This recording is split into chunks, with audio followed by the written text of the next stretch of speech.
Welcome back to Old Moon Radio. This is Chris Baranco here with my co-host and good friend Ian Mills. Ian, how's it going? Pretty good. Well, we just came back with an episode on Gorilla's new album, The Mountain.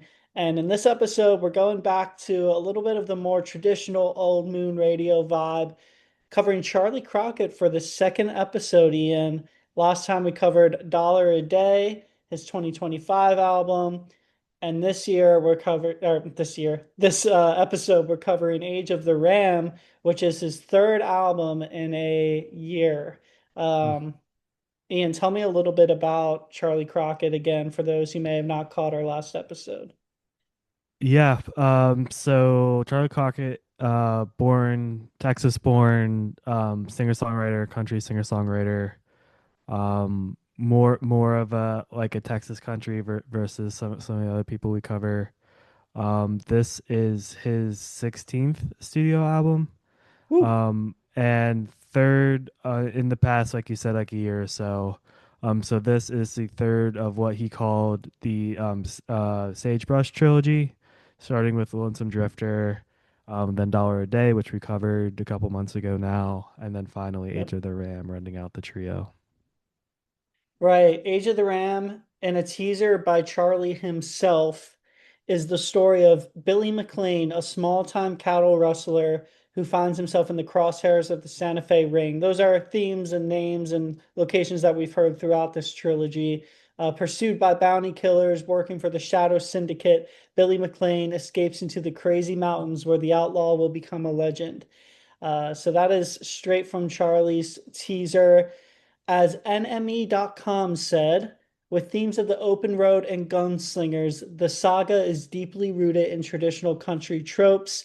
Of course, you can hear that throughout the album. Very much an outlaw vibe, which is a little bit of contrast to the rest of his discography, which has some R&B influence. This is more straight up kind of outlaw ballads and so forth. Um, do you think I kind of captured that right? Yeah, and you can kind of tell off the bat. It starts out with sort of like the film.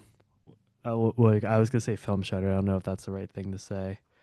Sounds right. Um, but that with the sort of like the movie announcer voice introducing the life and times of Billy McLean, like you said, sort of like the character throughout this album.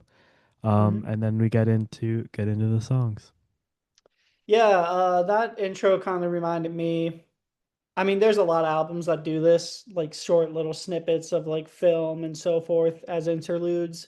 But it reminded me of Lord Huron's Long Lost, their opening track, The Moon Doesn't Mind, because that kind of starts off with like a film rewind, and it's like a character, Roy Casey. In this case, it's like Billy McLean doing like a 30-second intro. The difference here is that the Billy McLean interlude comes up several times throughout the album, and we actually get a full song, which is Life and Times of Billy McLean. Or no, it's just Billy McLean. So, anyways, uh, just kind of neat. We're not probably going to go through each track. There's 20 of them. Some are interludes. Um, and we can get into what we think about that. But I did want to call out the second track since we're near the start of the album right now. Lonesome Dove, obviously a nod to Larry McMurtry's. I should probably know that McMurtry's epic Western novel of the same name. I thought it had some nice slide guitar, light piano on the second verse. It was one of the standouts of the album for me. The lines, "It's a Coke and Pepsi world," kind of blend the character work that he's doing with personal, like autobiographical songwriting, because those are words that he's heard. I think he was told that during his first label contract. So just kind of neat. That, and I don't know how much I like it. I don't know if I would rather just have a straight concept album, just straight through like full fiction, but he kind of like blurs between autobiography and like this fiction side. Did you pick up on any of that? Yeah, so I think, well, first off, maybe we can finish with Lonesome Dove, because I'll just say like this was probably my Oh, favorite song sorry. on the Yeah. album right off Yeah. the bat. This was the one I wanted to bring up the most. It definitely felt like the best contribution just to his like discography on like a Hmm. singular song basis, I think, on the album. Um, and yeah, so like it is interesting. So this is like by far the longest one of the trio. So Hmm. like we said at the beginning, Lonesome Drifter, Dollar a Day, Age of the Ram, kind of coming together as a trio of albums. Both of those were like 38 minutes long and like or sorry, Dollar a Day was 47. But 12 and 15 songs respectively. This one, 20 songs, 45 minutes long. So it was like pretty a lot of rapid songs in succession. Yeah. Um, and it's interesting to pick apart, like kind of like you said, blending sort of like the sort of movie like character kind of concept for the album with more stuff that might just be more general songwriting for him. I imagine that some of this stuff was kind of written alongside, well, I mean, it pretty much had to be, recording you know, three 35 plus minute Yeah. albums in a year. Well, releasing in a year, probably recording a little longer. Um, some of the stuff I imagine was also written maybe the with being put on one of these albums in mind and then finally make it on Mm. this one. So I imagine there's some of that stuff going along. Yeah, that's a good point. Let's kind of get into, well, let's go through some more of the songs and then let's give our overall thoughts on the album because I don't want to distract us from any of that. Mhm. Rancho Deluxe, which is the third song on the album, is quite interesting because it's a cover of Jimmy Buffett's theme song to Rancho Deluxe, a country comedy from 1975 starring Jeff Bridges and Sam Waterston that isn't particularly well known outside of Parrot Heads. I've never heard of Rancho Deluxe. Did you know when listening that this was a Jimmy Buffett cover? No, I didn't know that till I was looking like reviews for this album. Sam, yeah. And I think there's a lot of themes on this album. So when I first read that, I was like, okay, so we got The Life of Times of Billy McLean three times, the theme three times, and then the song Billy McLean. We have Rancho Yep. Deluxe main theme. I thought it was more along that lines than like this being a cover from, which is like maybe we should do that as an episode in the future of all like the album uh like related album movies, something like that. Mm, Because I mean, we've talked before about doing something with like The Harder They Come, uh, yeah. which I think would be fun. But yeah, I hadn't heard of it before this. Yeah, neither have I. Just thought that was interesting that Jimmy Buffett would fit into this concept album, but it does surprisingly work pretty well in my opinion. Um, because like you said, like you kind of don't really know it when you're listening unless you were already familiar or if Yeah, you read a which review. which is like then you go back and listen to it, it's so obvious. I was Mm, like, how? I mean, I feel like it could have been there. I just I don't know, wasn't in that area when I was first listening. yeah. Um, I know we said we weren't going to go through every song, but I do have notes on most of them, but there's a few we might skip over. My last drink of wine is kind of like a saloon swinging song. Lots of starting and stopping in the song, which is quite interesting. Stops and then it picks up and it goes. Um, Kind of an interesting song. I don't know if you have any notes on that. Otherwise, we can go on to Fastest Gun Alive, which I'll Yeah, just I mean, we can just go mhm. on to that.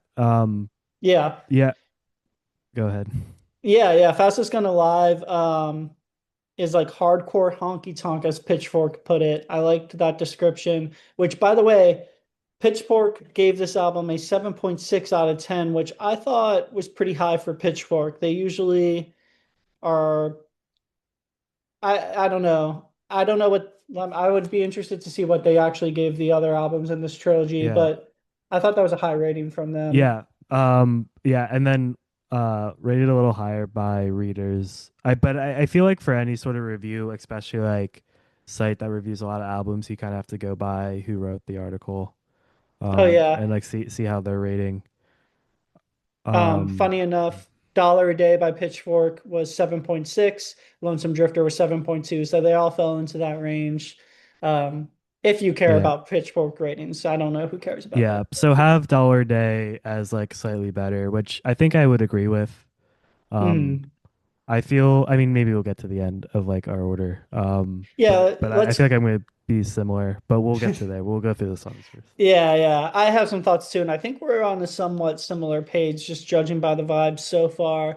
Yeah. Um, But before we move on from Fastest Gun sure. Alive, I think one of the lyrics that like really stuck out to me on this album as a whole is in the first verse of the song. I got stoned on a bottle of bluebird wine, which is, I think, Hmm. like a lot of things, a reference to country music. I kind of relate more to Culture Wallace, 13 Silver Yeah. Dollars, which mentions Bluebird Wine. It's also just, I don't know who it's originally by, but I know Emmylou Harris also did, I believe it's a cover of a song called Bluebird Wine. So just another kind of country reference.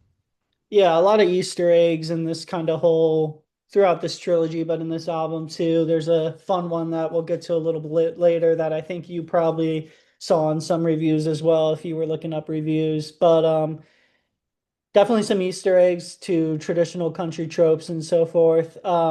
Diamond Bell, Country Boy, I thought was a pretty standout track. I thought it was a good one. Kind of like giving up the fight, surrendering to the law, uh, kind of fitting for the end of a trilogy in some sense. So I thought this Mhm. song was interesting and I liked it.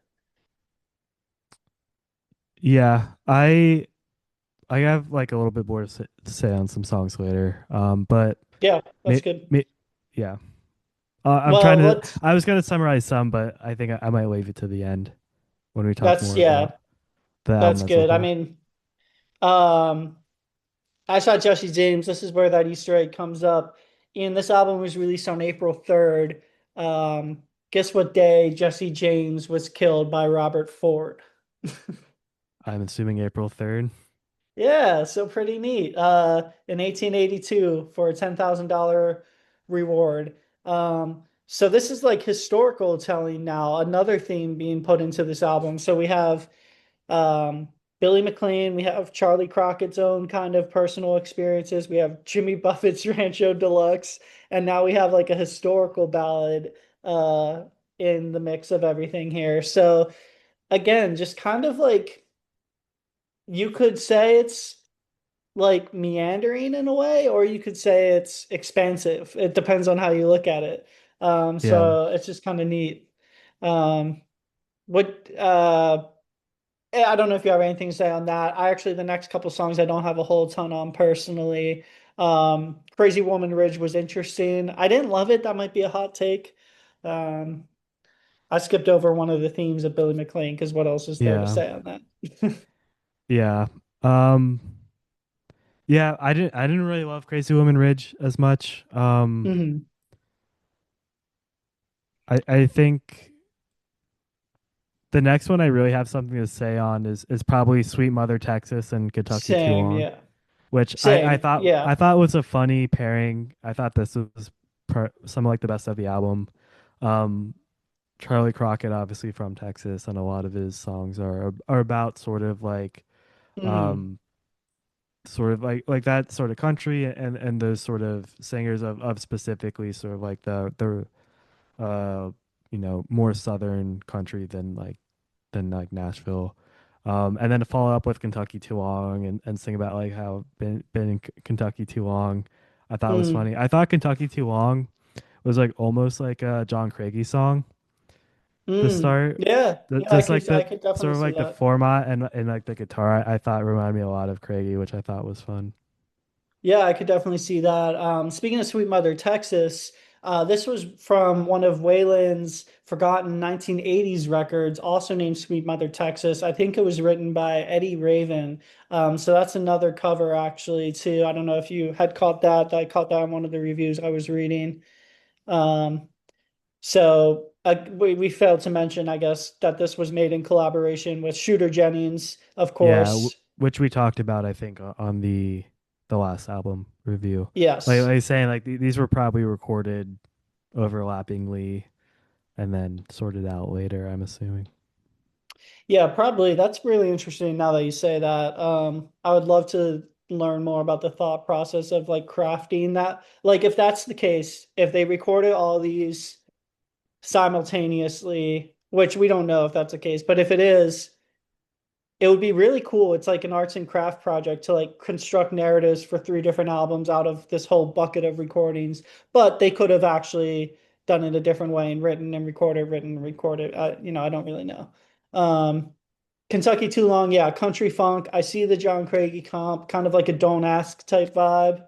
Mhm. Um, it kind of broke me out of a little bit of a lull. I hate to be critical. I'm usually not very critical. If anything, you're the more honest one on this podcast. Um, and I know that if anyone's listening to this, they're probably a fan of Charley Crockett because they probably saw this and clicked on it because we're talking about him. Um, for me, though, this kind of broke me out of a little bit of a lull, and I thought the second half of the album in general was actually stronger than the first half. And I'll just mention that now as we kind of move more into the second half. Um, we just get more interludes and short themes, border wins. Yeah, like 30 seconds long. Yeah. Another Rancho Deluxe theme. Um, Yeah. we get Billy McLean, the Fool song. You know, I wish I had more notes on it, to be honest. Do you have any thoughts on this one? Um, no, like I was honestly the opposite in terms of maybe it was more just how I was Oh, listening, where I okay. was like really into it, and then once I got to like halfway through, I wasn't paying track attention to the track list as much, and honestly, I thought I was on a different album. I didn't realize this was still playing. Oh my So I goodness. kind of like right when we got to like after Kentucky Too Long into Border Winds was when I was like, it wasn't until I was re-listening that I was starting to piece it together a little bit more. And then around Gotcha. this time we get this was also when I didn't realize Rancho Deluxe was a movie and this was more of like a cover than like on the song. Because like you see end theme and you're like, okay, like this is the end theme, but it's we're three-quarters of the way through. Then we Yeah, get like Billy McLean, and then the third Billy McLean theme. Um, right after it. Yeah. yeah, I just didn't really know what to make of it. Yeah. Powder River, another short interlude. Low Down Freedom, cool riff, I thought, before the chorus. It's a Billy Joe Shaver song that Waylon Jennings put on Honky Tonk Heroes. And then we go into Me and Shooter. So kind of a back-to-back connection there. Um, Mhm. Me and Shooter is a fun one. It's a self-mythologizing, I don't know if I can say that right. Um, Relationship between him and Shooter Jennings, kind of like Mhm. uh closing out this trilogy, working together. This I thought was a pretty fun song, and why I thought maybe there was a little more energy starting with like Kentucky Too Long going into the back. But now that you say what you say, I'm kind of actually unsure if the second half really is stronger, or if I just started paying a little more attention, which you could argue makes it stronger. But cover my trail tonight. The last song I thought was actually really solid. It definitely immediately grasped me, a darker mood, a different sound. And this summarizes this trilogy in general. The line, I'm trying to paint you a picture, but there's been quite a mixture of honesty and fiction. Tell it straight. That's kind of like what we've been saying. It's a lot of different themes and stuff from his personal life and the story kind of blended all together. Yeah, yeah. I don't know. I okay. Now we go like album as a whole because Well, it's let me funny. say, Okay, sorry. go. Let me just say real quickly, two reviews that cover the, I'll just read one of them because they're essentially saying the same thing. But Pitchfork, I guess I'll pull from, says he's crooning around a dying campfire at the end of this song, at the end of this trilogy, leaving the story for another adventure, asking the border wind to blow any trace that he was ever here. One thing is for certain for Crockett, the road goes on forever, whether he's a wanderer, a rustler, or an outlaw. I thought that was actually a pretty good way to sum it up. So I just wanted to plug that real quick. Yeah, But please continue as what you were saying. yeah. Well, in the quote, I'm assuming that was a quote from Charlie, or was it from the review of No, that was like say the review. no, not that the thing you said before in terms of like saying it straight. Yes, that was Charlie. Or Yeah, that was the lyric. Yeah. that was the lyric. Yeah. Um, because I think that's like my overall take on this album is like it's definitely not saying it straight, and it just feels like Hmm. a lot of filler, which is fine, but it's also like I don't really know. I think Cover My Trail Tonight was a good song, but it's kind of like, okay, you have the three album run that's supposed to be like this epic trilogy, Hmm. and it doesn't really feel like it ends on any particular note. And this whole album, there's some good stuff in it, but it just feels Hmm. like a lot of filler. Like you didn't need to release three albums in a year, basically. So it's like, why is this like kind of, it feels a little rushed. It feels like, okay, on this last album, I need to fill 20 songs, so I'm gonna do some covers I like. I'm gonna do, covers from these movies I like. And then Hmm. there's like four or five songs that like really feel like they should be on this album, and the rest feel like, oh, I Yeah. need to fill a track, so like I'm gonna pull this cover. So I think that's my take on the album. It's like I enjoyed parts of it. I don't know if it really needed to be 20 songs in 45 Right. minutes, Right. and I think the sort of seven and a half range is pretty fair. Yeah, I'm really conflicted on it because I love the like the free will exercise that he's doing here of like I'm going to make an artistic choice and I'm going to make a concept trilogy that follows a character and I think that's really cool what he's doing, kind of going against the grain and putting out three albums in a year and going for this big, bold vision. I think that's really cool and admirable. But at the same time, I'm with you that I think this album is, I said it could be viewed as expansive or meandering. To me, I hate to say it, it feels a little more meandering. And I think that if he pulled songs from all three of these albums, and made one really solid LP, that could be like a really, really, really great album. Although I do think Dollar a Day was a really great album. I would have to listen to Lonesome Drifter again in all honesty.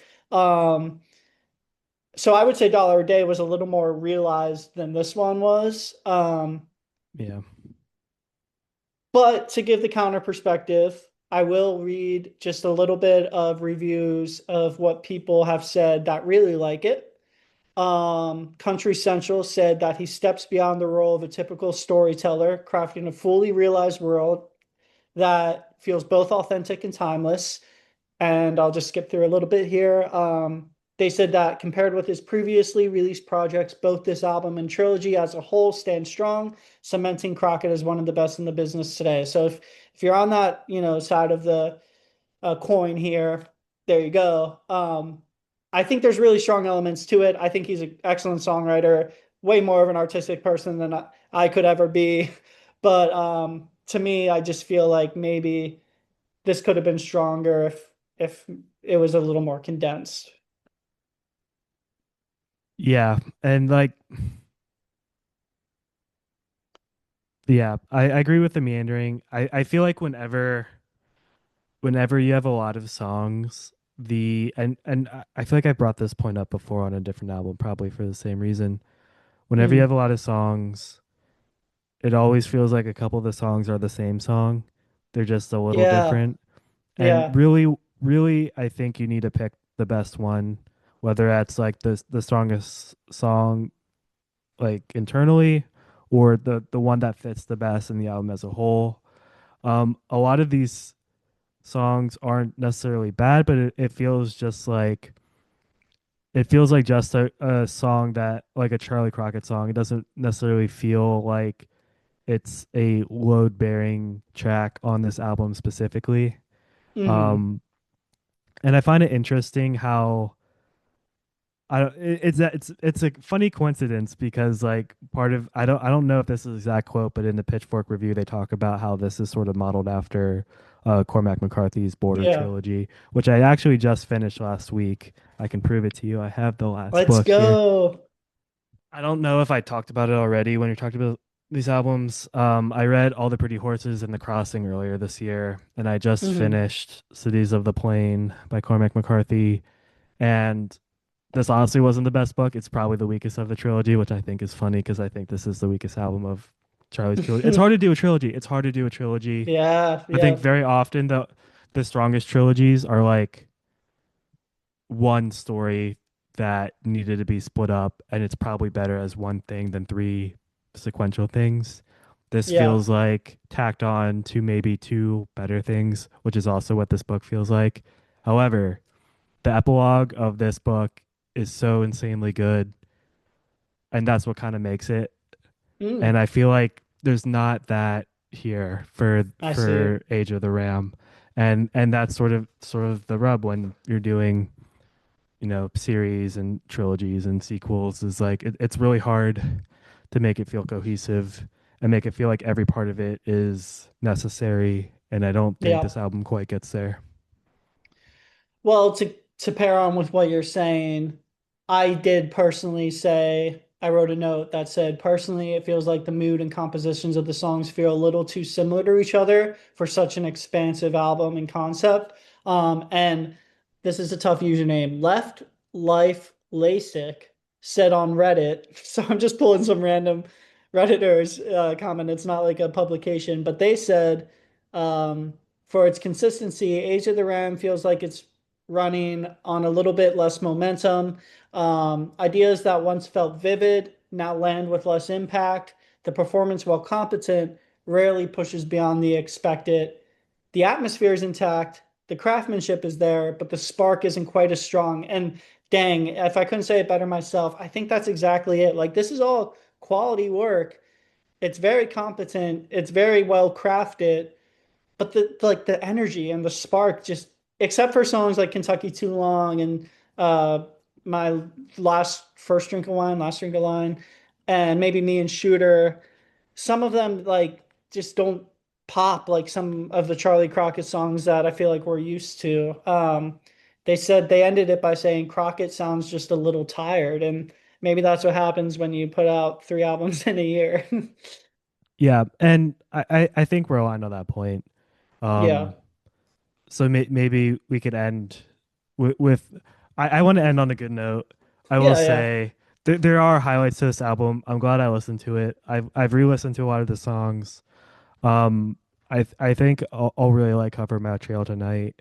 And then Lonesome Dove, I've already listened to a whole bunch. I'm surprised Yeah. it's not the most played on the album because I thought it was clearly the best song. I think it was pretty quickly one of my favorite Charlie Crockett songs. It's going to be one of my most played on the year, I think, but we'll see in a couple months. Yeah. There is value in this album. Um, as much as it's funny that normally I'm the one trashing albums that we are more on the same side on that. There is still value here. I really like Wilson Dove. We need to watch Rancho Deluxe. Um, and I also, still enjoy country covers. It's never a bad Yeah. time with the country covers. So maybe I'll just end there. Yeah, I guess I'll end just by saying I'm still like super glad he did this. We got so many quality songs and a really cool artistic vision executed throughout this trilogy.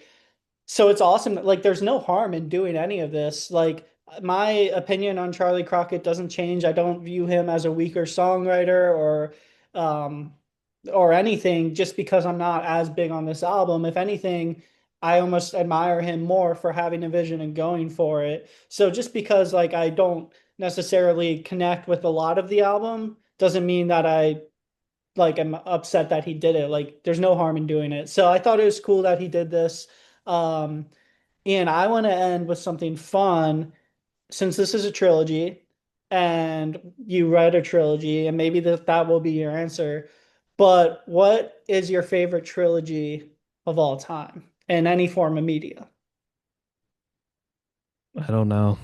You might need to give me What more are time some for of, this. yeah, yeah, yeah. I should have asked you beforehand so you could think about it. What are some trilogies that come to Tr mind for you? Trilogy specifically, I was thinking earlier today. Um, the first book series I really loved was his Dark Materials series, which is a trilogy by Philip Pullman. That's There you go. Golden Compass, Subtle Knife, Amber Spyglass. Um, I just listened to an interview that he did, and he's such like a cranky old English man. Like I love it so much. Um, I don't know if that's my absolute favorite. I feel like the common answer is probably like Lord of the Rings, Yeah, which yeah. I Star can't Wars. did Star Wars. Yeah, Star Wars. I guess is like original trilogy.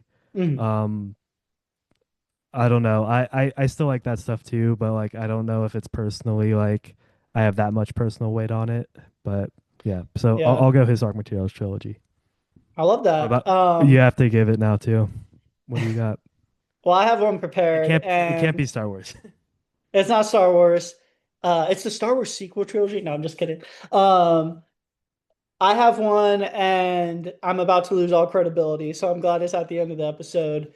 But it's a Pirates of the Caribbean trilogy. You know, I love those movies. I think that what's so fun. I don't think that's like a super unpopular answer. I feel like I don't think it's Okay, like an like a it'd be like a common one, but I feel like especially the first movie I think is recognized as like pretty good. a good So movie, yeah. yeah. Um, I just think, and I won't go on this long. I just think the Pirates of the Caribbean trilogy is really fun because spoilers.